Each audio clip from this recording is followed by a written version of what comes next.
particular market, and we're going to go out and have a look. It has cleared at the moment.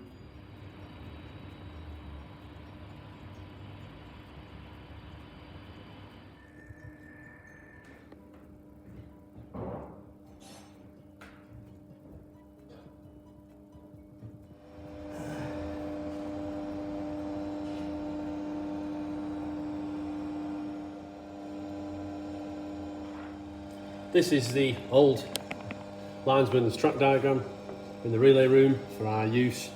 Nice old frame actually. Quite a lot of the West Coast jobs around Manchester had these wooden framed items. I remember one at Goosetree. You can see the extents of the original signalling here. Used to go through to Cheadle-Hulme. That was Cheadle-Hulme Grange Junction, as it was on the diagrams at Cheadle-Hulme.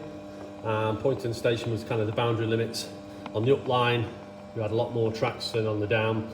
This was on Cheadle-Hulme's panel. I remember when we used to be a box lad at Cheadle-Hulme, you'd hear it screaming with the annunciator.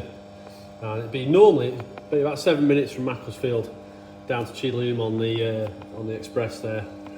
So you can see the staggered arrangement here of signals and tracks. Adlington Station, Prestbury, where we had a ground frame, which is located just past the station, a few hundred yards past the station there on the steep banking, in a freight container that's sadly now gone. The points at Macclesfield, when I first started, you can see it here, I actually remember that ground signal being there. This was a siding, not the traps. In fact, if you look on the signalling plan upstairs, it still shows it as a very long siding, even though it is a set of traps into a sand drag. And that was the last ground signal there, last mechanical ground signal. There was another one at the other side of station 34 as well, but that's since gone. 33, the detonators, and 32 is on the up, so 33 on the down, 32 on the up. And you'll notice on this diagram, the points were still shown as being mechanical at this end. So facing point locks, both ends, 21s. And facing point lock number 10 there for 9s, so it's 9s and 10s facing point lock, maybe 21s and 22, sorry, 20 and 20, 21 and 22 because of the length of the pull there for them too. Ground signal there has been replaced by 6, 7 and 8, which is the route indicators for them. I'm still showing the mechanical ground signal on there. The other end of the station, this is the preset ground signal now, number 41. That's been changed as well. So as you can appreciate, if you notice some of the levers upstairs at Macclesfield, they're still quite tall even though they're out of use. And that's because there was still a lot of mechanical signals around the station at the time. Moving north of the station, this is the wood yard. There used to be a signal box here and a level crossing. Unusual in the fact that the wires went up and over posts over the level crossing rather than under the track. Some pictures of that. This was around Macclesfield Coal Yard here. Moving up, we have North Road ground frame, 112 signal. I remember that being in use. In fact, the diagram for that is with the Churn Valley Railway. That used to be the Leek branch off there. There was some lie-by sidings here originally when North Road Station was still open, but that's all gone. And then moving further up, we get to Congleton. Again, Congleton used to have Signalbox here, level crossing, it's been replaced by an overbridge now. There was 2 sets of ground frames there, the north end station and the south end station for running round. This was all that was left when I started, was that end there. The up sidings, the crossover had long gone. And at one time, we used to go further out here to Macclesfield Signalbox, which is now gone. Macclesfield Signalbox is of course preserved locally in the area. But we used to go a bit further there. This is old Corosteel wrapped cables to the signals, horrible stuff. For anyone who's ever dealt with Corosteel, steel wrapped cables, nightmare to joint. And that's basically the old plan for the signal box. You see the mentions of the lever number 1 was Prestbury emergency crossover, which is down here. 52 North Road, that's that one there. 53, 54 and 55. 55 was Congleton number 1 frame. There, 54 Congleton number 1 and 2 on the downs, so that's that there. And then it was 53 Congleton frame on the upline, which is that one there. Those are all gone, as I said. There was originally as well, there was a branch here. Now there was a loop line came off here. This is the Staffordshire loop line that goes round the back of the potteries. It's now gone. And the line also used to come down here into Congleton Goods, which is also gone. We call this area Sue's Skips because that was a company that used to be there. so that's also gone as well. He does have emergency replacers in the signal box for various places. If you remember the incident that happened a few years ago where the 4x4 came down onto the track and derailed the train, that was round about here, 112 North Road. UPS depot it happened in was there. And as you can see on this diagram, you can see the signalman still shown with a mechanical lever frame. Upstairs on that one upstairs, that's gone unfortunately, which is a shame. They just showed the red box. And that's the signalling in here. One little survivor in the diagrams here, obviously because of their age, Bramwell Sidings relay room. That was originally the base of Bramwell Sidings signal box up there as well. That still exists. It's out of use though.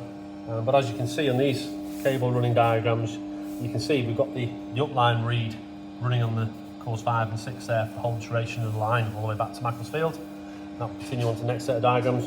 We've got all the local circuits with signals and track indications just running from cable to cable, cupboard to cupboard. I mentioned it's called Cheadle-Hulme Grange Junction, and you'll still see that in the diagrams even though you won't see it on the actual signalling plan itself. Surviving inside the signal diagrams are these original AEI wiring diagrams for the reed system, and just here for posterity. System 1 is the indications Cheadle-Hulme to Bramwell Sidings relay room.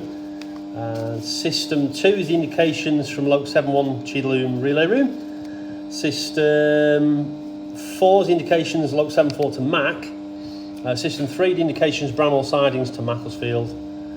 System 6 indications from 27 Loke to Mac relay room. And then we have, it goes on System 7 indications Loke 1811 to Mac relay room. System 8 the indications Loke 14-1 to Macclesfield. System 9 the indications Loke 18-1 to Mao Cop relay room. System 10 the indications from Kidsgrove Central relay room to Mao Cop. So this is off our patch now. System 11 indications Mao Cop to relay room to Kidsgrove. System 12 indications Bradwell Sidings, near Stoke to the relay room. And System 13 the indications from Kidsgrove Central relay room, and I presume that will be either to Stoke or to Bradwell.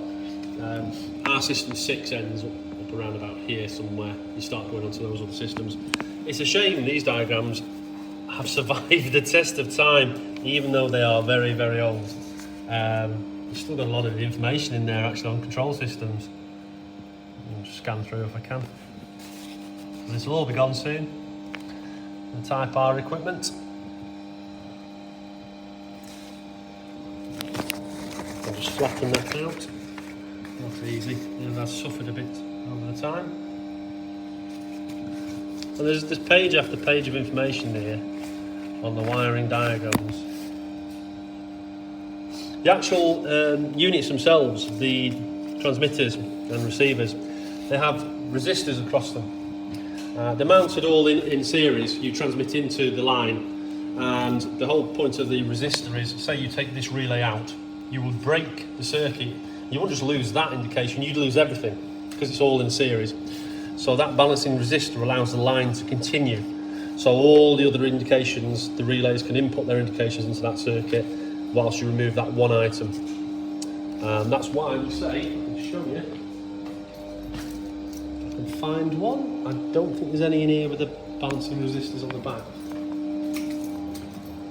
No, unfortunately. Traditionally across the back, and you wouldn't touch that resistor at all. The relays themselves, by the way, have an interesting little arrangement, which I quite like. It's a shame it's going to be going, actually. Let's find one that's very visible under the daylight. Here's one. Right, so they're in rows. So that's row 1, row 2, row 3, and row 4. So that would be 1, terminal 1, so that'd be 11. 1, terminal 2, that'd be 12. So it goes 11, 12, 13, 14, 15, 21, 22, 23, 21, 25, and so on, 30s, 40s. Oh, there's the resistors there. See them? Just there. So you never touch that. That continues the line through for the rest of those indications on that group. There was one other thing. Oh yes, the crimps. It's took me a very long time because we don't change them very often. It took me a very long time to realise that the crimps actually have the tiniest piece of plastic wafer between them, and if you extract that plastic wafer, the plastic peg comes out that allows you to get the slots out and get the crimps out. But of course, we don't change them that often. So that's something that will be lost to time as well.